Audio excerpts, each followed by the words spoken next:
găsit! Intrăm într-un interviu foarte special de la Festivalul Internațional de Teatru Sibiu. Tim Robbins, actorul premiat cu Oscar, regizorul și producătorul american, este invitatul TVR Cultural. Se află la Festivalul Internațional de Teatru de la Sibiu la această ediție cu o premieră mondială de teatru. Tim Robbins, welcome to TVR Cultural. Thank you. First and foremost, what motivated you to premiere the show here in Sibiu? Well, 8 years ago we were here with a production of Midsummer Night's Dream, and I was just so impressed by how what the international scope of it, the different groups from all over the world. I got a chance to meet a lot of great artists when I was here 8 years ago, and I was very impressed. First of all, it's a beautiful city. Mm-hmm. It has a concentration on culture, which you don't find in many cities. And Constantine, I think, is great. I am always delighted to be around him, and the invitation, I met with him this winter, and we talked because last year we did a reading of the play in Romanian here at the festival, and I couldn't be here because I was filming at the time, but they translated it and they wanted to do it, and so I said, why don't you bring my company and we'll do the real show. Oh, we were joking earlier because the president of the International Sibiu Theatre Festival was saying that he negotiated a little bit. You are a world superstar after all. It was more how to figure out how to bring the whole company. I travel very light, and the company travels very light. We don't have sets. We don't have a lot of expenses. So we believe that theater is possible without a lot of noise and extra special effects and effect. You know, theater is very simple. It's the relationship between the audience and the actor, and that's our job, is to create that connection. But is there a specific thing that you know like in order to choose an invitation or a project? Well, I generate my own material at the Actors Gang. So I'll either take a classic piece and work with it with my actors, or I'll write something new.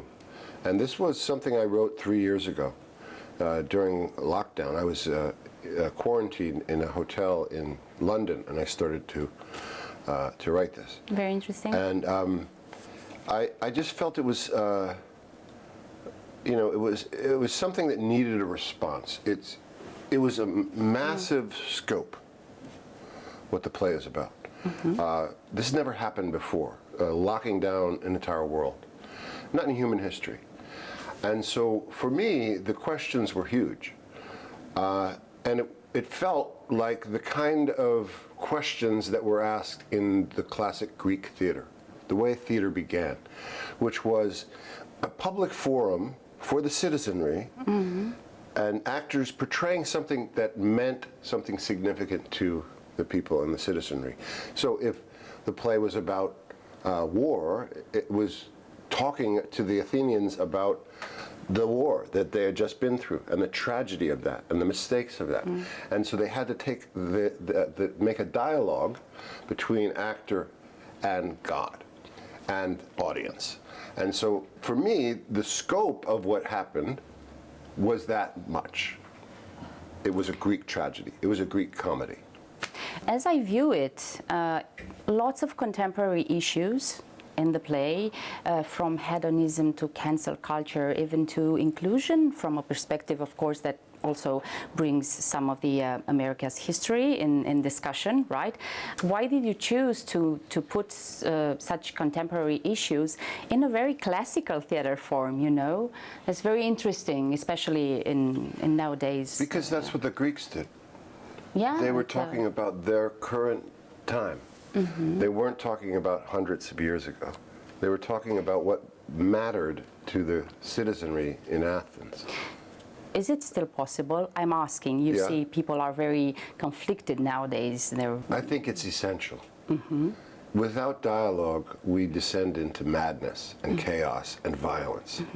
That's where the world is headed. We're headed towards conflict constantly. Every time we see the newspaper or we turn on the news, there's another way that we are going to be divided. There is constant division. And I'm not saying it's coming from one place. I think it's just an energy in the world. And I think it's up to artists to counteract that, to find ways to balance the world. Artists' job is to ask questions in a time like this, and to provide an alternative. If we don't start figuring out ways to mend the injury that we've had in the past 4 or 5 years, it will descend into chaos. And in the poem I did for the opening last night, I talk about that, about what will happen if we don't find a way to move past the sins of others and find a way to have dialogue with those that we don't agree with. We will descend into a chaos. And the people in power love chaos. They love when we're fighting with each other, because then they can do what they please. But if we understand that we have more in common than we think, we'll understand that there's unity. And all these words that are thrown out about far left and far right, and this kind of political ideology and this kind of all this doesn't matter when there's a disaster. If there's a flood, if there's a hurricane, it doesn't matter what your political ideology is. Human beings help each other in a disaster. They do. It's in their nature. It's not in their nature to fight. That's why they have to work so hard to get us to fight. And they've been very successful. And That's well put. yeah. And so now it's time to start looking past the labels and how it's being manipulated by media, and how they're trying to make us think a certain way and hate someone because their ideology, when in fact they're a farmer trying to make food, you know? They're not far right, they're not far left, they make food.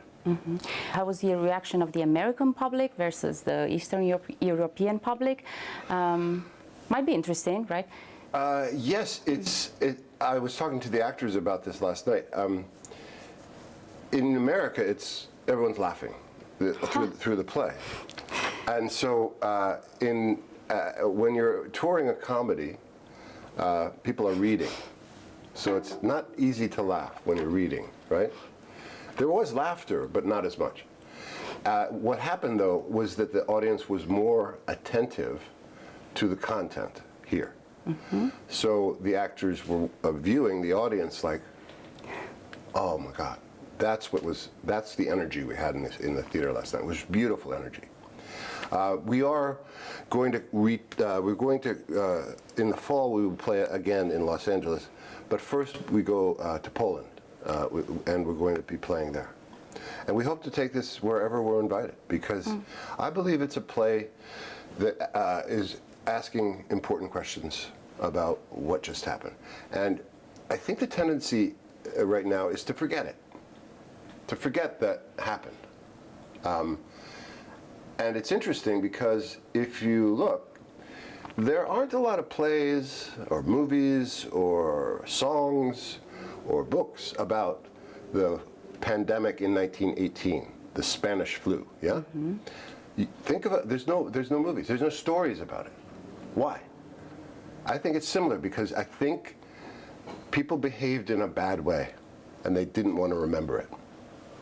And so I think it's up to writers and artists and musicians and painters to memorialize this time, to make sure we remember, to make sure we don't do this kind of behavior towards each other again. How about cancel culture? You are very exposed as an artist. You are sending a message with this play. Are you thinking what are going, people to say about this? I'm afraid. I might say that, as you mentioned earlier. For instance, I'm starting to feel afraid to express some things in a very open way. Yeah. Not that I like it, not that I don't, or I want to do it, but you start to think about, should I ask this? Should I say it? Should I, Yes. How is it for you? Well, I would say that what you're talking about doesn't sound like you're living in a free society. If I cannot express my opinion without fear that I will lose my job, I'm not living in a free society. I do not have freedom of speech.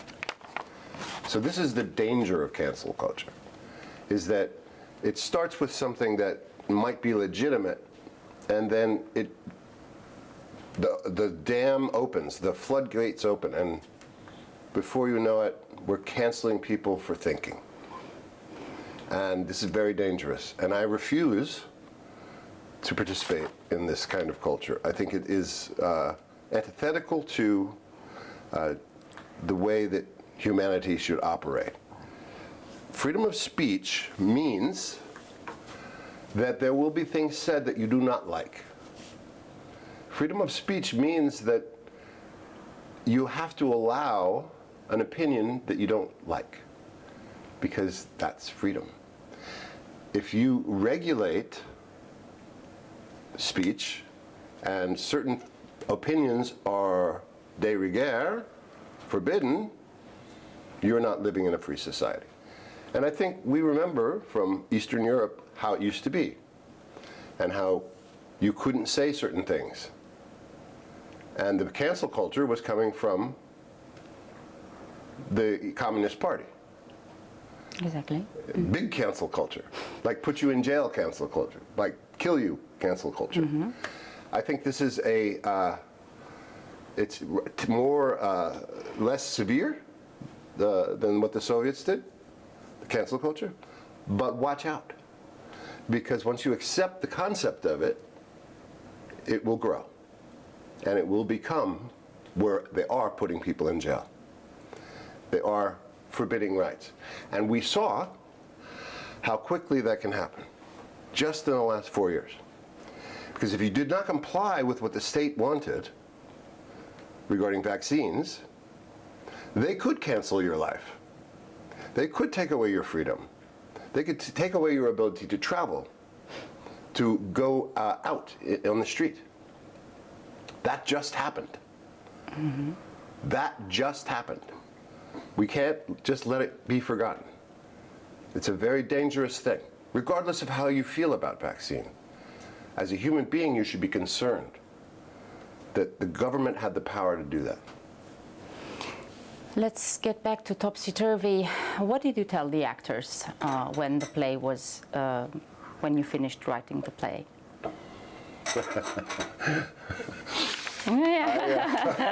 I brought it to the actors, and we did a reading of it, and that was 3 years ago.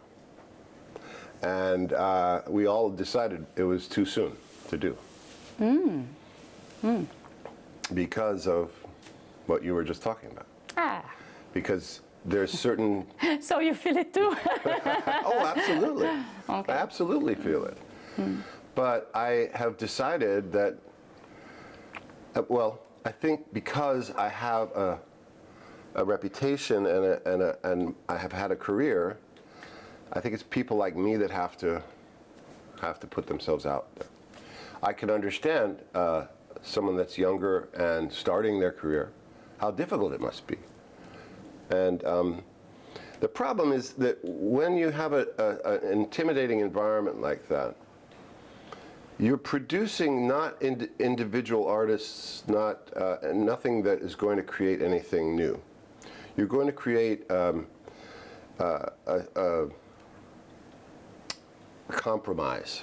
Mm-hmm. Compromise is not a good place to innovate from. Mm-hmm. Yeah, you need freedom. And even if the freedom doesn't exist outside, you have to have the freedom inside. to be able to think. Critical thinking. It's very important. And without that, we might as well just do plays that have already been written, watch old movies, not try to create anything new. But in order to really innovate, really move forward, you have to take risks. And in order to take risks, you have to have freedom of expression. You were at the play last night in Sibiu. I saw you in front of the Thalia Hall. I don't know if you were inside as well during the play. How did you feel? How was the the vibe, the audience? It was fantastic, fantastic. When we had our curtain call, Yeah. the immediately stood up, and it was about, I don't know, 4 or 5 minutes of applause. and then yeah. rhythmic. Yeah, I know. I was wondering how you were feeling. That feels great. That feels great. That means we're doing something right. And I'm very proud of the actors. They're very talented actors. They're also very good people. Most of my actors work for the company in another capacity as teachers in our school programs and in our prison programs. Yeah. And so we develop artists that also understand that art is one of the responsibilities of an artist is to find what it is about their art that is relevant to the immediate world, to the community, and how can you use your talent for things that are other than your own benefit or benefit. yeah. Because most theaters and most actors, it's just about, I can't wait to be on stage. And with my actors, they are liberating the imaginations of children and liberating the imaginations of incarcerated people. And their voices, yeah. And so I'm honored to work with them. I think what we're doing is important, and I think that it has a lasting effect on people, and that's what I got into this whole thing for. Way back when I started was to understand that art can make a difference. I was thinking another thing. The staging is very American in a good way, with all the songs, with all the. It's like it's like bringing some piece of American culture that you get to see mostly in movies, in Romania at least, on stage. I really much enjoyed that. Thank you. During the play, yeah. I was thinking this is so American, so vibey, that vibe that like Alabama songs, and a little bit, of course, it's not, yeah. Yeah. Yeah. I don't know if I'm right or not, but I felt it. I suppose that is uniquely American. Yeah. I think so. Yeah. I'm. It's funny because I describe it as a musical Greek vaudeville. Yeah. But I'm really scared of the word musical because Yeah. we're not that kind of musical. No, it's like more the traditional it's side more in a way. Song cycle tradition, or one of the songs I wrote called "The Drunken Captain." It's the last song of the play. For me, is totally inspired by Brecht and Weill. That song that tells a story in a beautiful way that they did, like Pirate Jenny and all these beautiful songs that they wrote. So that song is in that tradition. There's another song that's in the tradition of blues. Exactly. Another that's in a kind of sea shanty. So. Different folk. My roots are in folk music. My dad was a folk musician, and my mom was a musician, and so this has always been, for me, where it starts. The folk tradition, which is, you tell the story of the ancestors. You sing a song that was sung 200 years ago to honor the struggle of your ancestors. That's what folk music is. So for me, the roots of music and the roots of rock and roll are in this. Sometimes it gets bastardized, just like folk music got bastardized. But the truth is about important things, important struggles. From all your roles in a movie, and I do want an answer, what is the one most dearest to you and why? I have a few. Because I'm so blessed to have done Shawshank Redemption, because it has become a movie that is resonated deeply in people, and it's something that has changed lives. People have told me that it shifted their perspective on life, and I'm honored to be in that kind of story. I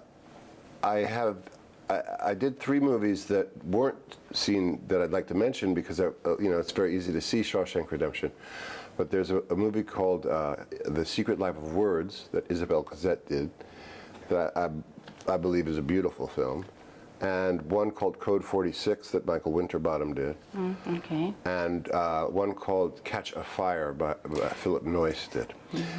These movies are 3 movies that didn't get an audience like they should have, I thought.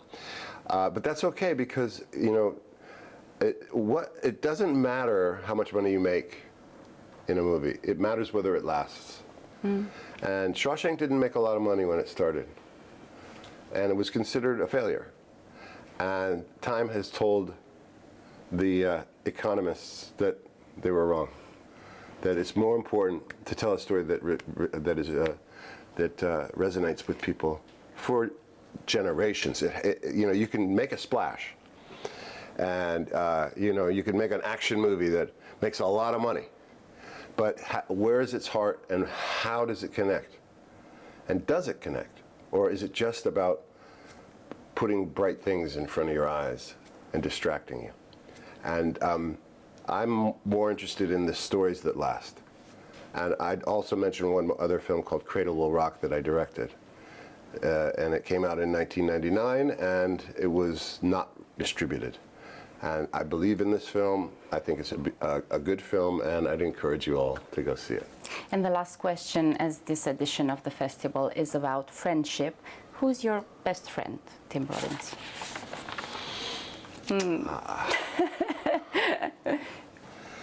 I won't say the name, because it's very well known.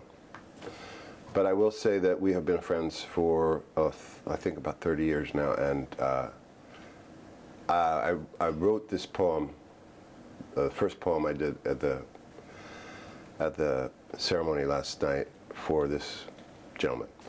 And part of it was for him, and part of it was for my partner right now. I also won't say the name. Tim Robbins, thank you.